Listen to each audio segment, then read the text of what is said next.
Hey there, ladies and gentlemen, and welcome back. I'm your host, PattSun, and today we're going to be taking a look at Surviving Infidelity, where OP's wife gave the most pathetic excuse for cheating.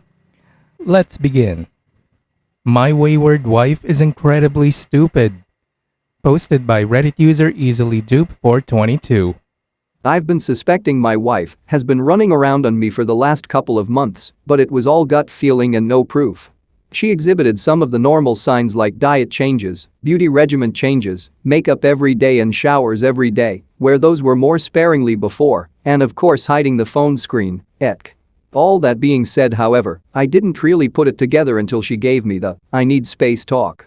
She spent a week with no contact from me at her parents' house. Her parents and I are very close, so I basically begged her mom to tell me that I was wrong in my assumptions. Of course, mother-in-law obliged me. But unbeknownst to me, mother-in-law confronted her without any hard evidence as to the affair, and of course wayward wife denied any wrongdoing. The next day wayward wife jumped me and told me she was filing for divorce before she stopped liking me as a person and that she would never do such a thing. Of course, I was devastated but tried to just maintain my dignity by not crying and begging too much for her to reconsider and got out of there. The next day, the questions kept rolling over in my mind until I grabbed her last phone, which she had of course thrown in a drawer and promptly forgot about. Once open, I saw Facebook Messenger was still logged in and the affair partner that I had suspected was of course at the top of the list. There was no conversation between them before the divorce confrontation, almost as if she had been systematically deleting the messages. However, there was a couple of days of him sending her cringy boomer sex memes, he's 50, and her replying with shit like MMMM and yes please. Fighting back the urge to vomit, I documented everything that I could and even found her YouTube history still showed all of the campy love songs that I assume they had shared with her because she rarely watches YouTube videos. The most egregious in her history was Secret Lovers by Atlantic Star. She watched something like a week before our anniversary. Now a little backstory on affair partner. He is a now retired police officer for a department that my wife has had to work closely with for about 3 years now. He's apparently a real dickhead because he was pretty much ostracized by the other officers. My silly wife took pity on him, however, because his wife is very sick with cancer, I know, right? Even going so far as to throw him his retirement party and getting him a plaque and some other shit that now if I think of it makes my stomach churn.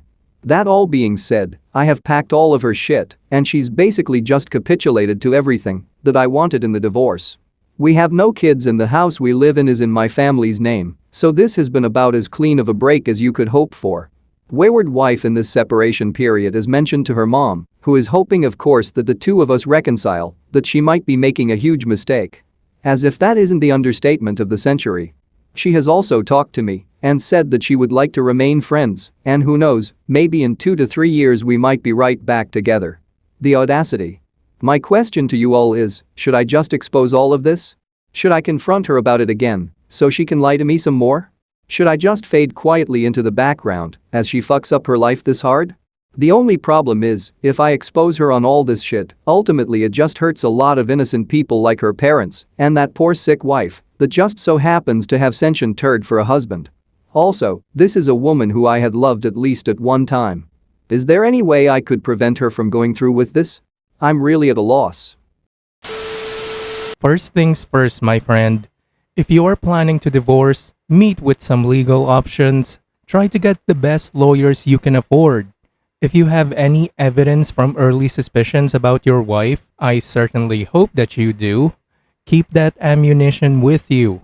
Your wife will come at you, guns blazing, once she realizes she can't control the narrative. So always keep that evidence for your protection. You seem to have a good heart in protecting others. But don't forget, you were also an innocent guy that got hurt by the lies and betrayal. If you don't act now, she will sell them her bullshit and make you out to be the bad guy in all of this. I'm also a bit suspicious about your mother-in-law. An entire week and she doesn't suspect anything until you bring it up to her? Yeah, that's kind of too convenient. Don't carry the weight of her and the prick's shit on your shoulders. Her affair partner chose to betray his wife, not you. She deserves to know the truth just as much as you do.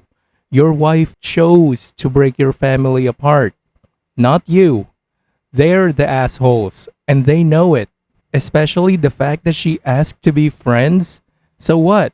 So she can keep you as a backup plan in case her affair partner gets sick of her ass? She's trying to cushion the blow and place you as the obedient plan B. Don't allow her. Cheaters often use the term "let's be friends" as an excuse to retain control. Never, ever associate yourself with a cheater. You got better things to do than that. You are not the bad guy here. Once you get everything together, separating your finances, and the divorce papers are complete, unleash hell. Nuke her life.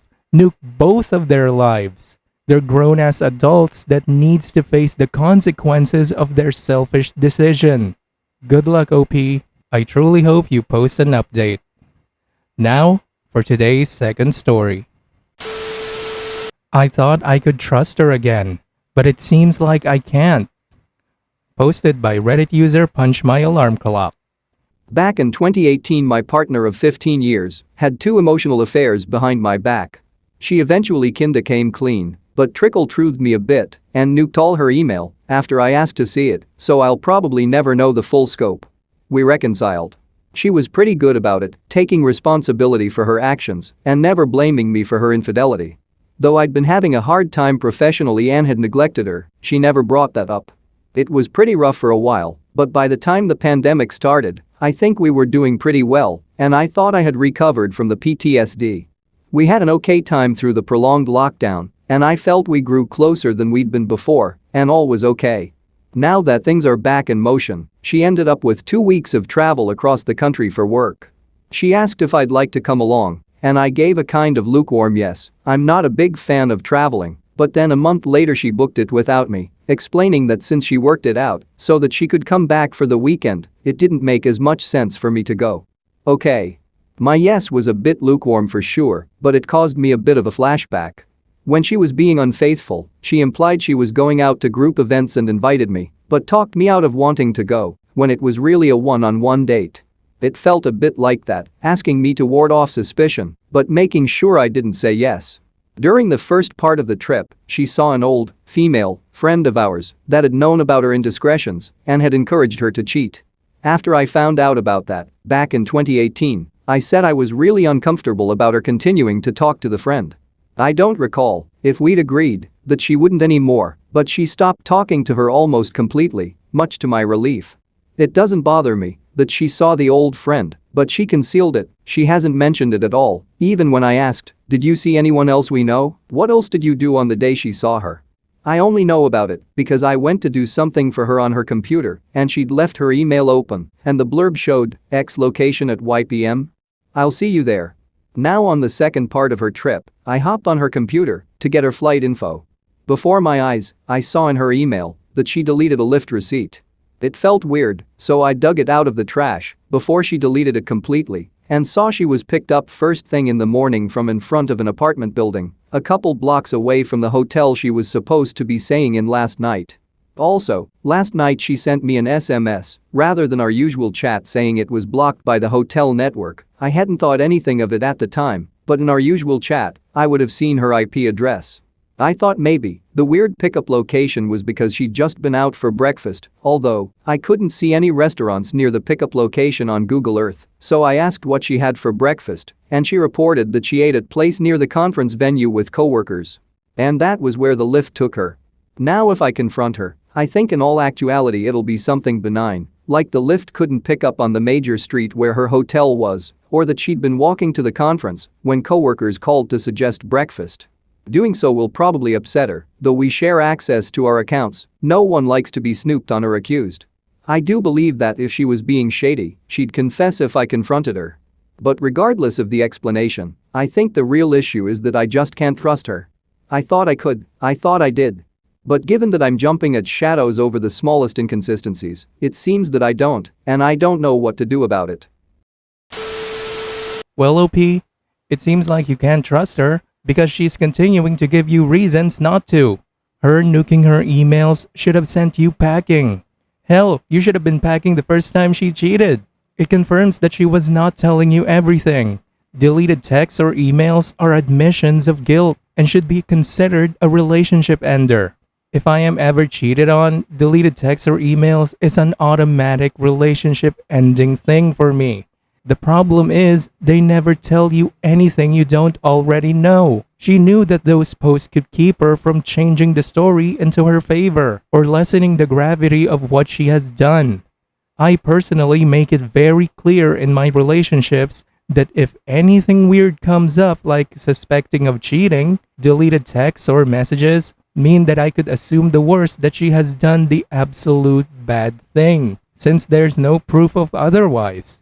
And she was deleting texts so that she could hide something. She knew exactly what she was doing, and you are an absolute fool for falling for the same stupid trick twice in a row. I hope you wake up soon from this deep denial you're in and finally set yourself free from her manipulative, cheating ass and try to finally work on yourself to find true happiness. Good luck, OP. Just like how I will find true happiness if you consider donating to me, your host PattSun. Viewer support is the best way for me to remain independent and continue bringing you these daily videos, which will always be here on my YouTube channel for you to watch absolutely free. So consider clicking that super thanks just below the video title, or you can use my PayPal in the description box down below. Thanks for listening, everyone. If you even somewhat enjoyed today's story, make sure to give this video a thumbs up, and if you really like it, make sure to subscribe to PattSun to never miss a future upload. Stay strong.